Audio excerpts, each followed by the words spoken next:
Hi అండి. అందరికీ నమస్తే.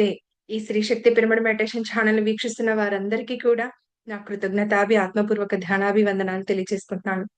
సో, మరి ఈరోజు ఈ టాపిక్‌లోకి వెళ్ళబోయే ముందుగా ఎవరైతే మాకు ఈ ధ్యానాన్ని నేర్పించారో సో, వారికి అంటే బ్రహ్మర్షి పితామహ పత్రి మేడం గారికి నా ఆత్మపూర్వక ధ్యానాభివందనాలు తెలియచేసుకుంటూ, సో, మరి నేను ఒక వీడియోని రిలీజ్ చేయడం జరిగింది. ఆలోచనలు ఎందుకొస్తున్నాయి ధ్యానం చేసేటప్పుడు కదూ!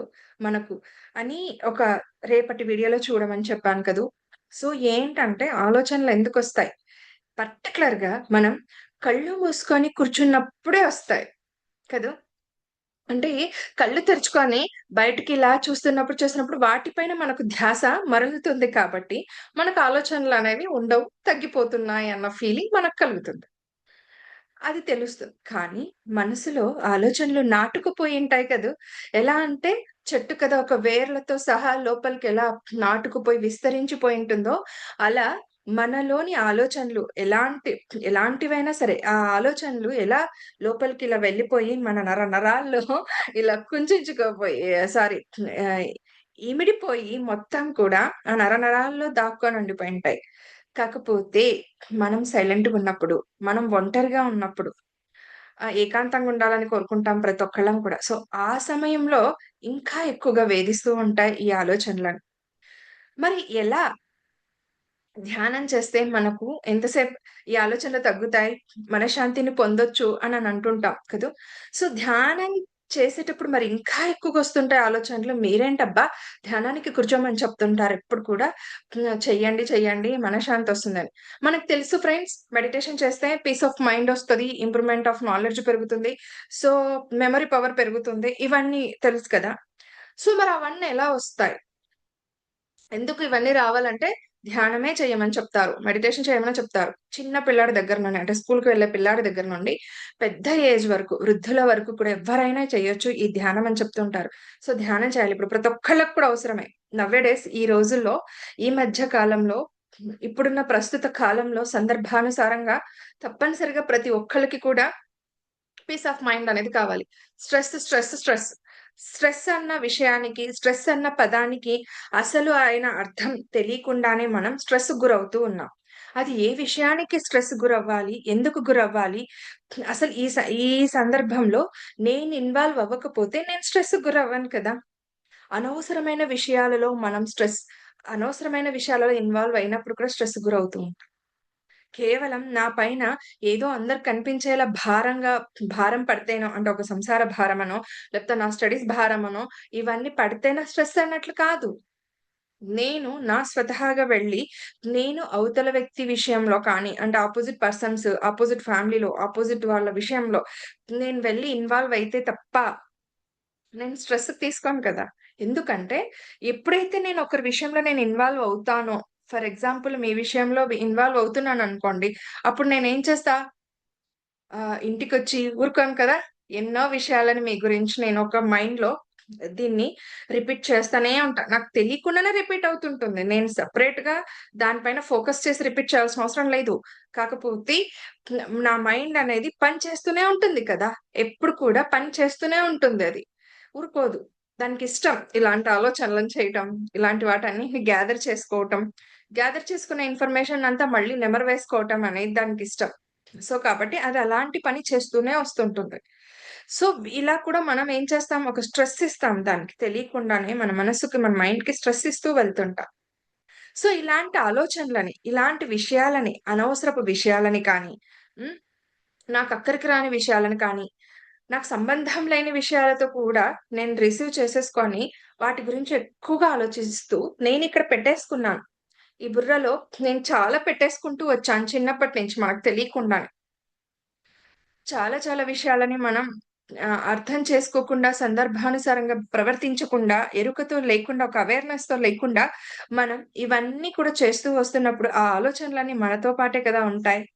మనతో పాటే కదా వస్తాయి. సో, ఆలోచనలను తగ్గించుకోవాలి. ధ్యానం ద్వారానే అవుతుంది. అది వీలవుతుంది. సాధ్యమవుతుంది. 100కి 1000% కరెక్ట్ అండి. సో, అది ఎలా? ఎలా తగ్గించుకోవాలి? ఎన్ని ఆలోచనలో కదా! నేనదే ఇందాక అన్నట్లుగా కళ్ళు తెరిచి ఇలా చూస్తూ ఉంటాం. ఈ కళ్ళు మన మనసుకు ప్రతీక. మన ఆలోచనలకు కూడా ప్రతీకనే. ఎందుకంటే కళ్ళే ఎక్కువగా అంటే పనిని చేస్తూ ఉంటాయి. కళ్ళ ద్వారా మనకు 80% ఎనర్జీని ఇట్లా పోగొట్టేసుకుంటుంటాం. మనలో ఉండే ఎనర్జీని 80% మన కళ్ళ ద్వారానే పోతూ ఉంటుంది. అది త్వరలోనే నేను మీకొక వీడియో కూడా చేసి చూపెడతాను. ఎలా ఏంటనేది. సో, కళ్ళ ద్వారానే పోతుంది. ఎందుకంటే కళ్ళే కదా! చూస్తాం. కళ్ళు మూసుకుంటే ఏం కనిపిచ్చదు. ప్రపంచం ఏం కనిపించదు. కళ్ళు తెరుచుకొనే మనం ఇలా చూస్తూ ఉన్నప్పుడు నేను ఊరుకోను. మిమ్మల్ని చూసినప్పుడు నేను ఊరుకోను. ఒక కామెంట్ యేసుకుంటా లోపల. ఇలా ఉన్నారు, అలా ఉన్నారు, బాగున్నారు. బాగున్నారులే అని ఎగతాళిగా నేను అనుకోవటం కానీ లోపల. అందుకే పైన కనిపించేంత మంచి ఇదిగా నేను లోపల ఉండను. అందుకే లోపల ఫస్ట్ కరెక్ట్‌గా ఉండాలి. అందుకే అంటారు కదా! పెద్దవాళ్ళైనా కూడా, మనం ఎంత అందమైన మనసును పెట్టుకొనుంటామో, మన అంతరంగంగా దాక్కొని ఉన్న ఆ అందం మనకు రిఫ్లెక్ట్ అయ్యి పైన కనిపిస్తుంది. Face is the index of mind అంటారు కదా! ఆ! నే నా ఫేస్ చూస్తేనే కొందరికి అర్థమైపోతుంది. ఈ అమ్మాయి నిజంగా చెప్తుందా? నేచురల్‌గా చెప్తుందా? లేదా ఒకటి పూత ఏమన్నా పైన పూసుకొని చెప్తుందా? సో, ఇలాంటివన్నీ కూడా ఒస్తాయి. అలా కాకుండా ఆ ఆలోచనలని మనం ఎలా కంట్రోల్ చేయాలి? కంట్రోల్ చేయకండి ఫ్రెండ్స్. ఆలోచనలని కానీ, ఎమోషన్స్‌ని కానీ కంట్రోల్ చేయొద్దు. ఎంత కంట్రోల్ చేస్తే ఇలా లోపలికి ఇట్లా సప్రెస్ చేసేసుకొని లోపలంతా దాక్కుండిపోతది మళ్ళా. అక్కడికే అయిపోతుంది. కంట్రోల్ చేస్తే అక్కడికే అయిపోతది. మళ్ళా దాన్ని ఇలాగా ఏమంటారబ్బా! నొక్కి పెట్టేసినట్లుగా అవుతది. అట్లా కాదు. మన ఆలోచనల పైన, మన ఎమోషన్స్ పైన ఒక ఎరుకతో, అవేర్‌నెస్‌తో దానిపైన ఒక అవగాహనతో ఉండాలి. ఉన్నప్పుడు నేనిక్కడ నా కోపాన్ని, నా ఆవేశాన్ని కూడా నేనిక్కడ ప్రదర్శించాలా వద్దా? ఈ సందర్భం నేను కల్పించుకున్న సందర్భమేనా? లేకపోతే వేరే వాళ్ళ సందర్భంలో నేను ఇన్వాల్వ్ అవుతున్నానా? ఇవన్నింటిని కూడా అవేర్‌నెస్‌తో ఉండేలా అంటే ఒక ఎరుక భావంతో, ఒక అటెంటివ్‌గా, ఒక అలర్ట్‌గా ఉండేలా చేస్తుంది ధ్యానం. అందుకే ధ్యానం చేయాలి. అండ్ మనం తెచ్చిపెట్టుకున్నవే ఇవి ఫస్ట్ ఆఫ్ ఆల్ ఒక యాక్సెప్ట్ చేయాలి. యాక్సెప్ట్ చేద్దాం మనం. నేను కూడా అండి. మీకు చెప్తున్నాను కదా!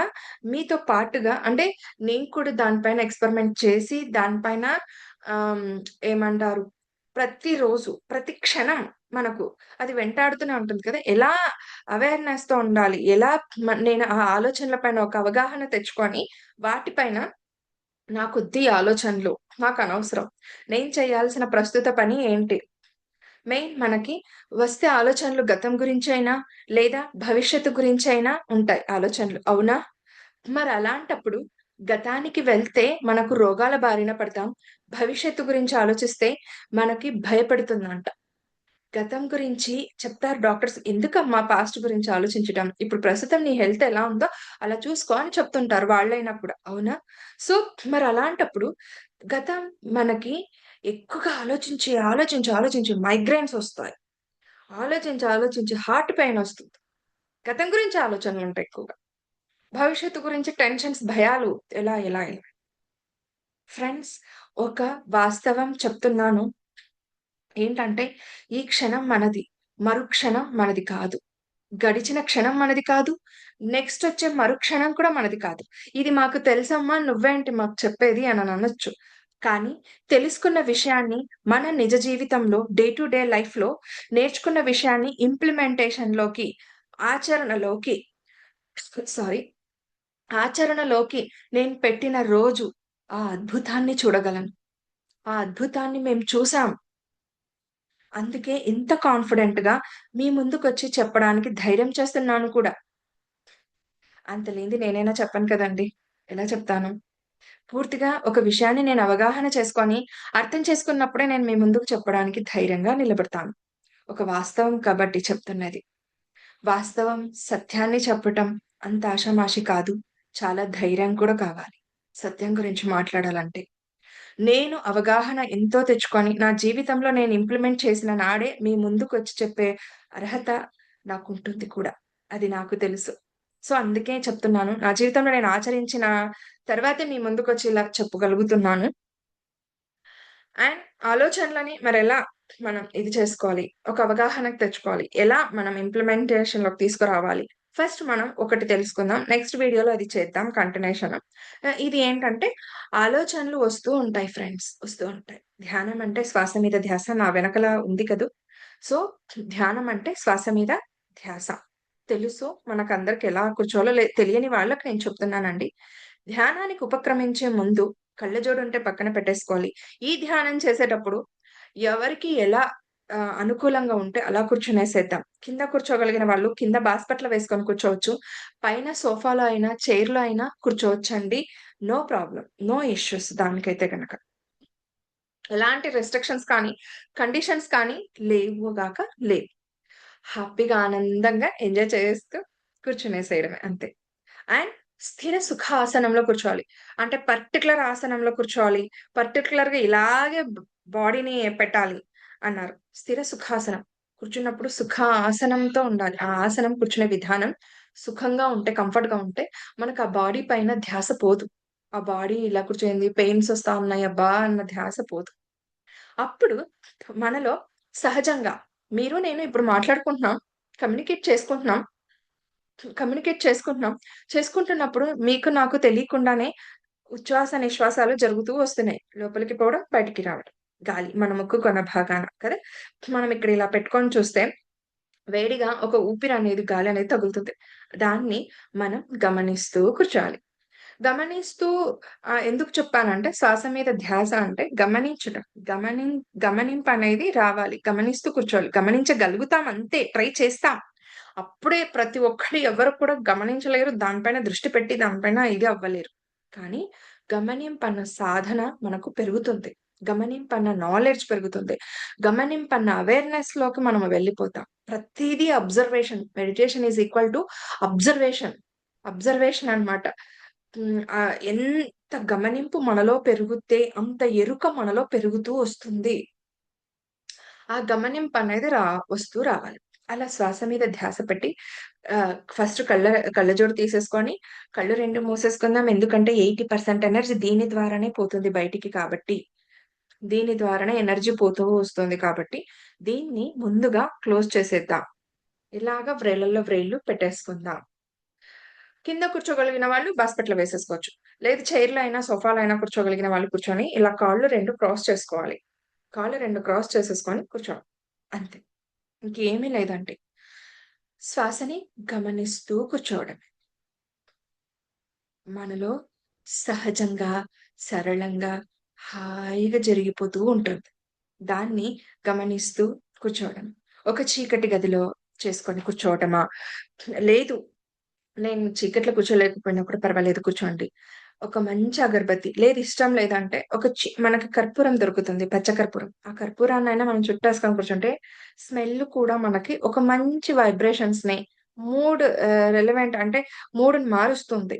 మనకప్పుడుండే పరిస్థితికి మూడ్‌ని మారుస్తుంది. సో, అందుకని అలా వేసుకొని మనం కూర్చున్నప్పుడు హాయిగా అనిపిస్తుంది. ఒక మంచి మ్యూజిక్ పెట్టుకోండి. మ్యూజిక్ పెట్టేసుకొని అలా కూర్చునేసేయండి. ఆలోచనలొస్తూ ఉంటాయి ఫ్రెండ్స్ కాదని చెప్పట్లేదు. మనం చేసుకున్న ఆలోచనలే, మనం చేస్తున్న ఆలోచనలే ఇవి అన్న ఒక అవగాహన మనకుందంటే, దాన్ని పెట్టకుండా దాని పైన ధ్యాస మరల్చకుండా మళ్ళీ శ్వాసను గమనిస్తూ కూర్చుందాం. వస్తున్న ఆలోచనలని, వస్తున్న ఆలోచనలని గమనిస్తూ కూర్చుందాం. ఆ గమనిస్తూ రావడం వల్ల అవెలాంటి ఆలోచనలైనా, ఎటువంటి ఆలోచనలైనా కూడా గమనిస్తూ కూర్చుందాము ఫ్రెండ్స్. చిందరవందర ఆలోచనలా, చాలా ఇరిటేషన్ చేసే ఆలోచనలా, చాలా చెడు ఆలోచనలా, మంచి ఆలోచనలా, ఏ ఆలోచనలైనా గమనిద్దాం.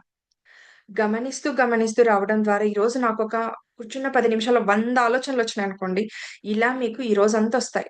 రేపు ఇంకా ఒస్తాయి. ఎల్లుండి ఇంకా ఒస్తాయి.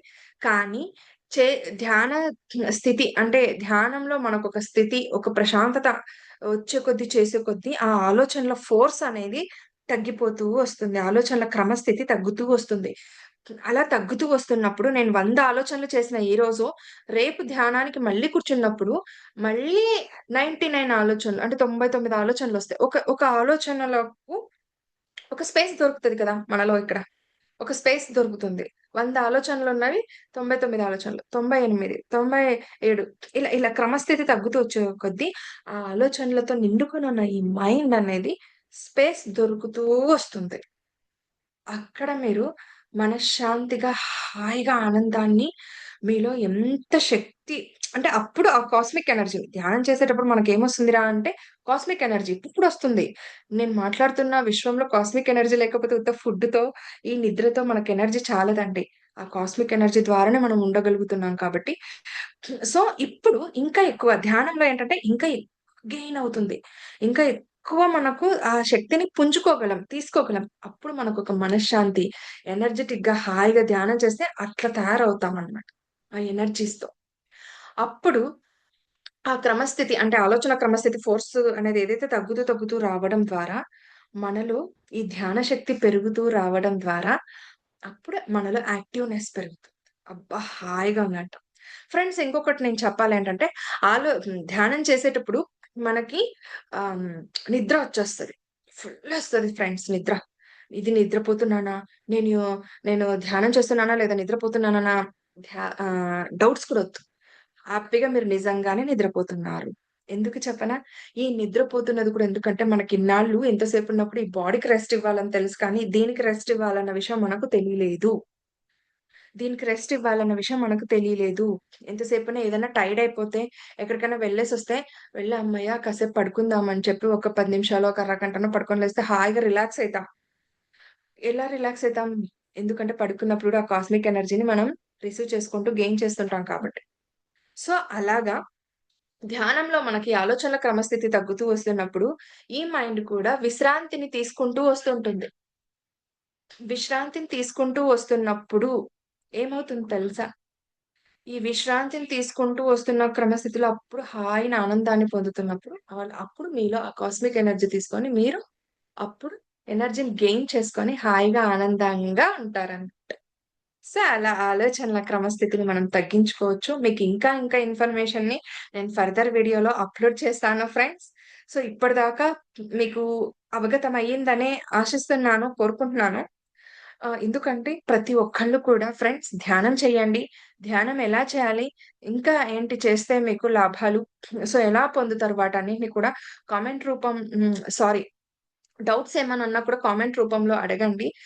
వాటికి సంబంధించిన వీడియోస్ చేస్తాను. మీరు డౌట్స్ రైజ్ చేస్తేనే, మీరు నన్నడుగుతనే నాలో ఇంకా ఇంకా చెప్పాలన్న ఉత్సుకతతో పాటుగా ఒక నాలెడ్జ్‌ని మీకు అందివ్వగలను. ఒక అవేర్‌నెస్‌ని నేను మీకు పెంచగలను. నా అనుభవానుసారంగా గత 10 ఏళ్లుగా చేస్తున్నాను కదా! ఈ ధ్యానంలో ఉంటున్నాను కదా! సో, మీకు కూడా నేను తెలియచెప్పగలను. కొంతవరకు తెలియచేయడానికి నేను ప్రయత్నిస్తాను ఫ్రెండ్స్. ఈ శ్రీ శక్తి పిరమిడ్ మెడిటేషన్ ఛానెల్ ఉన్నదే అందుకు. కేవలం ధ్యానం కొరకే. ధ్యానం చేయాలి. అందరూ కూడా హాయిగా, ఆనందంగా ఉండాలి. మేమేదైతే అంటే ఎవరైతే మేమంతా కూడా ఉన్నామో, పిరమిడ్ మాస్టర్స్ అంతా కూడా ఉన్నారో, ఏదైతే మేము ఆనందాన్ని పొందుతున్నామో ప్రతి క్షణం ఆనందాన్ని అందరూ పొందాలన్న సదుద్దేశంతోనే ఈ వీడియో చేస్తున్నాను. సో, అలాగే ఇంకా ధ్యానం గురించి ఏమైనా క్వెషన్స్ ఉంటే కూడా అడగండి. సో, చెప్తాను. తెలియచెప్పడానికి నేను ప్రయత్నిస్తాను ఫ్రెండ్స్. ఓకేనా? అండ్ అలాగే ఒకరోజు మనమంతా కూడా నేను ధ్యానం చేస్తూ మీకు గైడ్ చేస్తూ ఒక వీడియోని కూడా పోస్ట్ చేస్తాను త్వరలోనే. ఓకేనా? సో, ఇంకా నేనేదైనా మిస్ అయితే కనక మీరడిగే డౌట్స్ ద్వారా కూడా నేను క్లియర్ చేయగలను. Thank you. Thank you so much.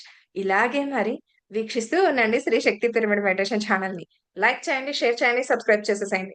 ఈ వీడియోని షేర్ చేస్తే గనక మనతో పాటుగా ఇంకా చాలా మంది ఎన్నో రకాలుగా బాధపడుతూ ఉంటారు. వాళ్ళకందరికీ కూడా మనం ఒక హాయిని, సపోర్ట్‌ని ఇచ్చిన వాళ్ళమవుతాం. సో, కాబట్టి దయచేసి అందరికి షేర్ చేసేసేయండి. అలాగే పక్కనున్న బెల్ ఐకాన్‌ని ప్రెస్ చేస్తే గనక ఇలాంటి విజ్ఞానవంతమైన నోటిఫికేషన్స్‌తో మీ ముందు ఇక ముందు ఇంకా ఉంటాను. మరొక్కసారి కృతజ్ఞతలు. ధన్యవాదాలు.